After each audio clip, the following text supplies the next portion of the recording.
Baik, bismillahirrahmanirrahim. Assalamualaikum warahmatullahi wabarakatuh.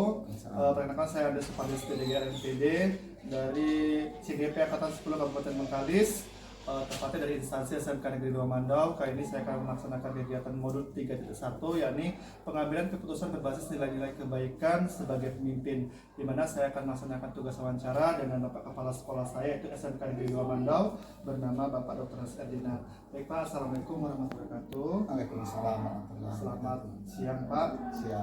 Izinkan saya mengambil waktu Bapak sebentar untuk melaksanakan kegiatan wawancara ini. Adapun pertanyaan saya yang pertama, yakni selama ini bagaimana Bapak dapat mengidentifikasi kasus-kasus yang merupakan dilema etika atau yang bersinggungan dengan moral? Kepala sekolah adalah bekerja tidak berdasarkan apa yang dilihat, tetapi adalah berdasarkan apa yang terjadi. Tentu saja kepala sekolah tidak berdiri sendiri dalam hal ini.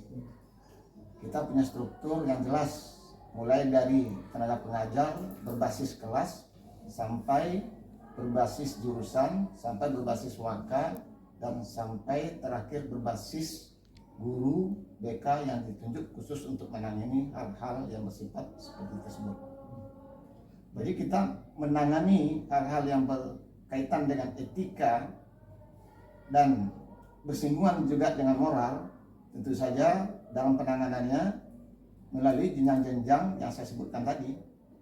Kepala sekolah adalah finishing untuk menyelesaikan masalah yang tidak bisa diselesaikan oleh jenjang-jenjang yang tersebut di atas. Baik Pak. Selama ini bagaimana Bapak menjalankan keputusan di sekolah, terutama kasus-kasus di mana ada dua kepentingan yang sama benar, misalnya dilema etika. Seperti apa Bapak melaksanakan atau mengambil keputusan tersebut? Kepentingan yang benar sebetulnya sama semua. Kita harus memilih satu di antara dua pilihan. Maka kepentingan yang benar itu tentu saja kita cari adalah hal yang paling ringan, yang paling kecil musabab akan menimbulkan beban buat sekolah, juga buat yang berkasus dengan hal tersebut di atas. Baik Pak. Terus selanjutnya Pak, langkah-langkah seperti apa yang biasa Bapak lakukan selama ini dalam pengambilan keputusan tersebut Pak? Keputusan sekolah merupakan suatu organisasi yang tentu saja berstruktur seperti saya jelaskan di atas tadi, memberi kepercayaan kepada bawahan untuk menyelesaikan kasus yang mereka hadapi, dan jika mereka tidak sanggup maka ada jenjang di atas yang harus mereka lewati. Dan saya tegaskan lagi, keputusan di kepala sekolah adalah final, itu diambil jika memang harus diambil dan tidak sanggup lagi dibebani oleh jenjang yang ada di bawah. Hal-hal apa saja selama ini yang Bapak anggap efektif dalam pengambilan keputusan, terutama kasus-kasus dilema etika Pak? Keputusan yang paling efektif tentu saja adalah berbicara dengan kasus, berbicara dengan penyelesaian kasus, kemudian baru menyimpulkan apa keputusan yang harus kita ambil. Tentu saja keputusan yang kita ambil itu adalah keputusan yang mengikat dan berharap itu tidak final mengeluarkan dalam tanda petik siswa dari sekolah, tapi bagaimana siswa atau yang terlibat kasus itu mengerti bahwa dia bermasalah terhadap kasus tersebut. Nah, tadi kan tentang pengungkapan tentang yang efektif. Nah, bagaimana tantangan yang Bapak hadapi dalam pengambilan keputusan, terutama dalam kasus-kasus dilema etika tersebut Pak? Tantangan yang saya dapati selama ini adalah masih belum percaya dirinya jenjang-jenjang yang di bawah untuk mengambil keputusan yang sebetulnya bisa diambil dari bawah. Oke, baik Pak. Terus, apakah Bapak mempunyai jadwal tertentu dalam sebuah penyelesaian kasus dilema etika sehingga bisa langsung menyelesaikan pada waktu itu atau dalam hari itu? Kalau memang ada, seperti apa bentuknya Pak?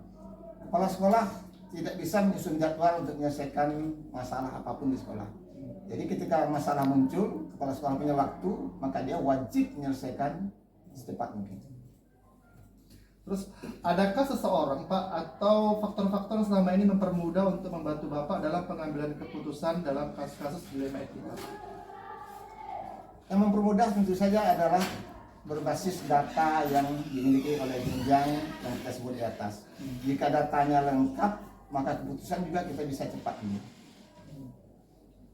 Nah, selanjutnya Pak, yang terakhir, dari semua hal yang telah Bapak jabarkan dan Bapak sampaikan, pembelajaran apa yang bisa Bapak petik dari pengalaman Bapak dalam mengambil keputusan dilema etika? Pelajaran yang kita ambil adalah bagaimana kita bijak menyelesaikan masalah yang mungkin diambil atau timbul secara tidak sengaja oleh anak-anak yang sedang tumbuh, ya. Tentu saja dengan merangkul berbagai pihak, orang tua, termasuk komite juga, sehingga mungkin masalah yang berat itu hukuman terakhirnya adalah keluar dari sekolah, tapi kita bisa memberi pilihan anak itu tetap sekolah tanpa harus keluar dari sekolah. Baik Pak, terima kasih. Sudah selesai. Saya ucapkan Assalamualaikum warahmatullahi wabarakatuh. Waalaikumsalam.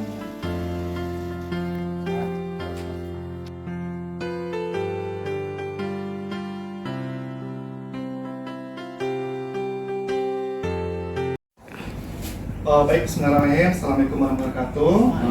Perkenalkan, nama saya Yusuf Fadil SPDG RMPD. Saya dari CGP Angkatan 10 Kabupaten Bengkalis, dari instansi Stempel Kedua Mandau. Saya akan melakukan tugas moderasi wawancara dengan Bapak Agus Bagio STMSI selaku Kepala Sekolah di SMK Negeri 3 Mandau. Baik, sebelumnya saya ucapkan selamat sore Pak. Assalamualaikum warahmatullahi wabarakatuh. Baik Pak, di sini sesuai dengan materi yang kami hadapi, saya CGP Angkatan 10, yaitu tentang pengambilan keputusan berbasis nilai kebaikan sebagai pemimpin. Nah, ada pun pertanyaan saya nanti jumlahnya ada 8. Saya mintakan kepada Bapak untuk menjawabnya sesuai dengan yang pernah Bapak lakukan sebagai pemimpin di SMK Negeri 2 Mandau. Pertanyaan pertama begini Pak, selama ini bagaimana Bapak dapat mengidentifikasi kasus-kasus yang merupakan dilema etika? Yang dimaksud dengan dilema etika adalah Bapak mencoba sebuah kasus, dia ini benar melawan benar, atau Bapak juga bisa menjumpai kasus yang namanya bujukan moral, ya ini benar melawan salah. Jadi sebagai pemimpin bagaimana Bapak mengatasi masalah tersebut? Kalau untuk menentukan identifikasinya, yang jelas kita harus tahu masalahnya itu apa. Jadi kalau misalnya kita tidak tahu masalahnya, kita tidak bisa buat keputusan. Kemudian masalahnya ini dampaknya terhadap sekolah kita apa. Jadi dibuat kayak scale gitu, skala gitu, seperti apa, kalau bisa ringan, menengah, berat misalnya, nah, seperti itu. Baik Pak, selama ini bagaimana Bapak menjalankan keputusan di sekolah, terutama kasus-kasus yang Bapak rasa seperti yang Bapak tadi membuat skala tadi itu, apa yang akan Bapak prioritaskan terutama? Kalau untuk prioritas kita yang pertama, karena kita di satuan pendidikan, kita pelayanan di bidang pembelajaran terhadap peserta didik. Nah itu, jadi keberhasilan di sekolah ini satu faktor yang paling penting itu gitu. Jadi kalau pembelajarannya itu sudah smooth, anak-anak motivasinya meningkat, anak-anak bahagia belajar, itu yang lain akan ikuti gitu. Nah seperti itu. Oke Pak. Prosedurnya seperti apa yang Bapak lakukan untuk kegiatan yang Bapak sebutkan tadi? Ya kalau kita di sini karena kita organisasi ya kita buat sistem.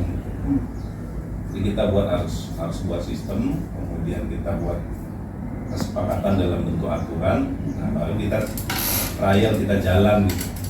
Nah seperti itu. Jadi tantangan yang Bapak ambil dalam mengambil keputusan dilema etika ini apa Pak?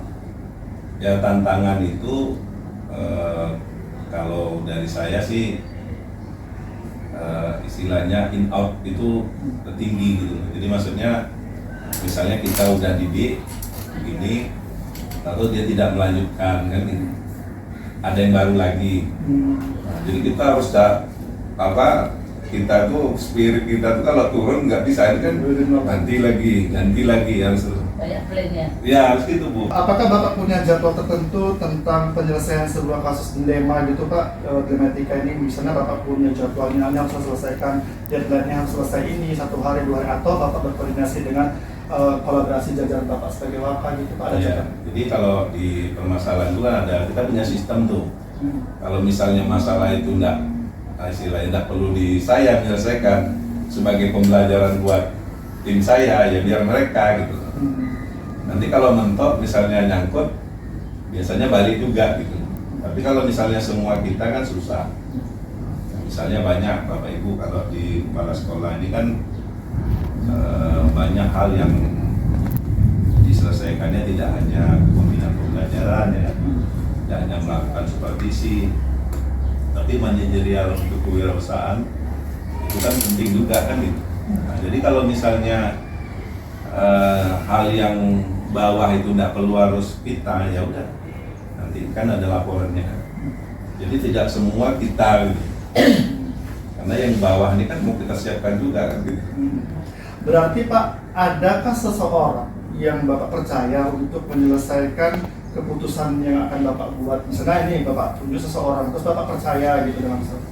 Kira-kira ada nggak seseorang yang Bapak tunjuk untuk melakukan Ya. keputusan? Kalau saya prinsipnya percaya pada semua gitu. Ya, cuma hierarkinya kan kita udah ada sistem di sini. Kita ada bidang masing-masing. Setiap masalah itu menyangkut dengan apa? Pembelajaran ya. Itu kan kurikulum.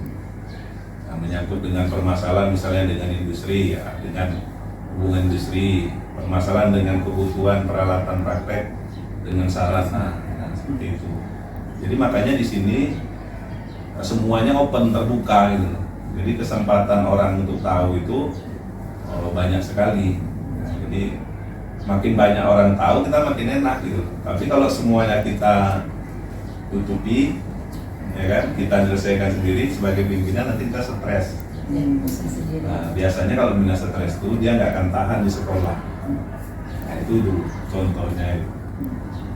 Misalnya dia mau masuk aja udah jam berapa, nanti jam berapa hilang. Nah, nanti kadang masuk kadang enggak gitu. Nah, jadi kalau misalnya udah seperti itu, nanti pengaruhnya pasti ke bawah. Sudah jelas, karena pemimpin itu kan dia kan sosok. Jangankan dia ngomong, nampak sepatunya aja parkir di bawah udah tahu ini bagus. Apalagi mau pakai mobil kan, mobil udah parkir nih kan. Nah, itu belum jumpa orangnya kan gitu. Ya, kan seperti itu ya. Nah, Oke Pak, jadi gini, dari semua explanation atau penjelasan yang Bapak sampaikan tadi itu, kira-kira pembelajaran apa yang bisa Bapak petik dari pengelolaan dilema etika yang di sekolah Bapak lakukan? ya kalau dari saya sih terus terang saya beruntung sekali ya bisa ngelola orang-orang dengan banyak karakter. Jadi saya jadi tahu, wah ternyata ada yang seperti ini, ternyata ada yang seperti ini. Jadi masing-masing itu beda gitu. Nah itu pelajaran berharga buat saya gitu. Nah jadi kita jadi tahu, dan kita tidak bisa memaksakan apa yang kita mau gitu. Kita hanya menunjukkan, ingat loh kita udah buat kesepakatan seperti ini. Kenapa nggak jalan, apa masalahnya? Jadi kita bisa ingatkan lagi. Kita cuma ingatkan aja, pemimpin bukan mengingatkan kesepakatan itu buat bersama. Misalnya menerangkan apa yang didapat selama kegiatan di dinas pendidikan itu kan macam-macam tuh. Kalau kepala sekolah dipanggil dibalikkan lagi ke siswa. Nah biasanya kalau kepala sekolah semuanya wakil. Kalau di sini semuanya ya tim, ya kan? Nah, jadi kalau misalnya kita hanya tentang keuangan saja yang kita urusi, ya kita berarti tidak kepala sekolah, ya kan? Berarti kan menteri keuangan, ya kan? Kalau kepala sekolah yang ngurus sekolah, dalam sekolah itu kan pembelajaran gitu. Nah, gitu. Oke, baik Pak, terima kasih Pak atas wawancara ini. Saya mengucapkan dan memohon maaf karena menunggu Bapak. Saya Assalamualaikum warahmatullahi wabarakatuh. Waalaikumsalam, salam Mas Andi. Ya, semoga sukses ya.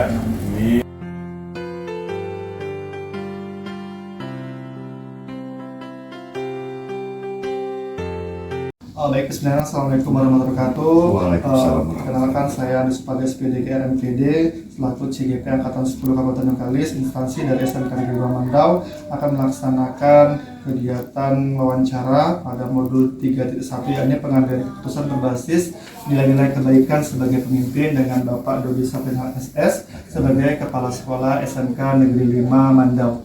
Assalamualaikum warahmatullahi wabarakatuh. Waalaikumsalam warahmatullahi wabarakatuh, Pak Andi. Pak, saya ingin memberikan pertanyaan kepada Bapak. Yang pertama adalah, selama ini bagaimana Bapak dapat mengidentifikasi kasus-kasus yang merupakan dilema etika atau rujukan moral? Oke. Menjadi seorang pemimpin pasti akan dihadapkan dengan berbagai permasalahan dan kendala yang sulit diputuskan Pak. Namun kita harus mengambil keputusan dengan cepat dan tepat. Meskipun begitu, kita tidak bisa langsung memutuskan sesuatu. Pasti ada hal-hal yang harus kita petakan atau identifikasi. Ya, mengidentifikasi masalah dan mendengar berbagai masukan-masukan yang ada, baik itu dari kesiswaan atau kurikulum atau warga sekolah yang membutuhkan. Baik Pak, selama ini bagaimana Bapak menjalankan keputusan yang akan Bapak ambil, terutama untuk kasus-kasus di mana dua kepentingan yang sama benar atau sama-sama mengandung nilai kebajikan, itu seperti dilema etika Pak? Oke, sebagai kepala sekolah, ya mungkin kita harus menengok situasi Pak ya. Yang dilema etika itu adalah ya ada dua suatu hal yang benar lawan benar gitu. Tapi kita harus mengambil suatu keputusan, ya suatu keputusan yang harus kita putuskan gitu. Ini yang harus kita apakan, itu merupakan suatu dilema bagi kita semua. Sedangkan rujukan moral itu mungkin kita bisa putuskan di saat benar atau salah gitu. Itu tidak terlampau susah Pak gitu. Baik Pak. Selanjutnya, langkah-langkah atau prosedur seperti apa yang biasa Bapak lakukan selama ini? Mungkin selama ini kalau misalkan ada kasus dilema etika atau bujukan moral di sekolah saya tidak bisa memutuskan sendiri. Dia harus melibatkan warga-warga sekolah, terutama mulai dari wali kelas, terus ada wakil-wakil kepala sekolah. Ya kalau di SMK itu ada ketua jurusan yang terlibat langsung dalam menyelesaikan masalah yang ada. Ya, karena di sekolah itu nggak bisa saya mengambil keputusan sendiri gitu. Jadi harus ada juga kesepakatan di antara warga sekolah yang terlibat dalam permasalahan. Selanjutnya Pak, hal-hal apa saja yang selama ini Bapak anggap efektif dalam pengambilan keputusan, terutama pada kasus-kasus dilema etika Pak? Hal-hal yang dianggap efektif adalah apabila yang Bapak inginkan dan yang diinginkan guru-guru bisa suatu suara dan sejalan. Ya, misalkan kasusnya umpamanya kasus A umpamanya ya. Jadi umpamanya bisa melalui wali kelas dulu.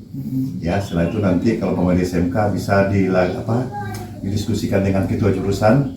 Ya, setelah itu nanti apakah perlu dipanggil orang tua atau tidak. Ya, itu tergantung dengan kasus-kasus yang diberikan gitu. Jadi cara-cara efektif yang saya gunakan selama ini seperti itu. Jadi keputusan itu kalau udah disepakati bersama, nanti baru kita ya atau saya sebagai kepala sekolah mengambil suatu kebijakan yang menilai kebajikan. Oke, baik Pak. Selanjutnya, hal-hal apa saja yang selama ini merupakan tantangan dalam mengambil keputusan dilema etika tersebut Pak? Ya kadang-kadang begini Pak Adik, ketika kita mengambil suatu keputusan itu ya belum tentu apa yang kita putuskan itu belum tentu diterima oleh orang lain gitu. Baik itu dari yang kita ambil kebijakan atau dari guru-guru gitu. Ya kadang-kadang dia sebagai wali kelas misalnya itu sering mempertahankan anaknya bahwa bantulah padahal keputusan itu harus kita putuskan pada saat itu gitu. Jadi mungkin ada hal-hal dan begitu juga mungkin yang berkaitan dengan guru-guru umpamanya Pak Andi, yaitu banyak hal-hal yang pokoknya kita ingin meningkatkan kedisiplinan murid. Sedangkan guru-guru kadang-kadang nggak disiplin juga gitu. Kadang-kadang itu yang menjadi masalah yang saya hadapi gitu. Gitu Pak Andi. Baik Pak. Selanjutnya Pak, apakah Bapak membuat jadwal tertentu dalam penyelesaian kasus dilema etika atau langsung menyelesaikan di tempat itu dengan memiliki sebuah jadwal dan menyelesaikannya dalam bentuk apa seperti apa Bapak? Begini Pak, kalau umpamanya untuk menyelesaikan masalah yang saya lakukan selama ini itu tergantung permasalahan yang muncul gitu. Yang umpamanya ada permasalahan itu yang harus kita tunda ya, harus melibatkan warga sekolah, orang tua murid atau komite kalau diperlukan gitu. Ada juga permasalahan itu yang bisa saya putuskan langsung gitu. Seperti bujukan moral, umpamanya udah tahu benar dan salahnya. Gitu Pak. Baik Pak. Terus selanjutnya ada nggak seseorang atau faktor-faktor yang mempermudah Bapak dalam membantu pengambilan keputusan dalam kasus dilema etika ini? Seperti yang saya bilang tadi Pak Andi, ya dalam kasus-kasus yang ada di sekolah saya itu biasanya ya saya harus koordinasi dengan terutama wali kelas. Ya, apakah udah ada pemanggilan kepada orang tua, ya atau umpamanya ada udah ke guru BK, kesiswaan dan segala macam ya. Berarti saya harus berkoordinasi dengan wakil-wakil yang ada di sekolah tersebut yang berhubungan dengan masalah yang mau kita selesaikan. Ini pertanyaan terakhir Pak. Dari semua hal yang telah Bapak sampaikan, pembelajaran apa yang bisa Bapak petik dari pengalaman dalam mengambil keputusan tersebut Pak? Ya begini Pak Dik, kalau umpamanya apa itu ya mungkin masalah di sekolah saya tidak sama dengan di sekolah lain, ya itu bisa kita apakan kan, karena umpamanya di sekolah Pak Andi umpamanya ya belum tentu sama permasalahannya dengan tergantung mungkin kebiasaan atau adat istiadat yang berada di sekolah tersebut gitu. Seperti saya umpamanya ya kebanyakan di sekolah saya itu kan kebanyakan orangnya orang teran ya, jadi mungkin dilema-dilema yang saya hadapi itu umpamanya ya salah satu misalkan salah satu siswa ya ingin sekolah tapi di suatu sisi dia ingin juga membantu orang tuanya di rumah gitu ya, dia sama-sama baik kita apakah, tapi kita susah juga ya mana yang mau kita. Tapi solusi yang saya temukan selama ini ya saya harus istilahnya kan pemanya anak itu pemanya ada dua waktu harus apa di waktu-waktu hari tertentu dia nggak bisa datang ke sekolah karena dia harus menolong orang tuanya di sawit gitu. Ya mungkin ya kebijakan yang saya ambil mungkin saya minta kepada guru yang bersangkutan atau wali kelasnya untuk membuat tugas di belakang hari. Gitu Pak Andi. Oke baik Pak, terima kasih Pak. Kegiatan wawancara kita ini sudah berakhir. Saya terima kasih, saya mohon maaf atas waktu Bapak. Saya sudah dengan dari Assalamualaikum warahmatullahi wabarakatuh. Waalaikumsalam.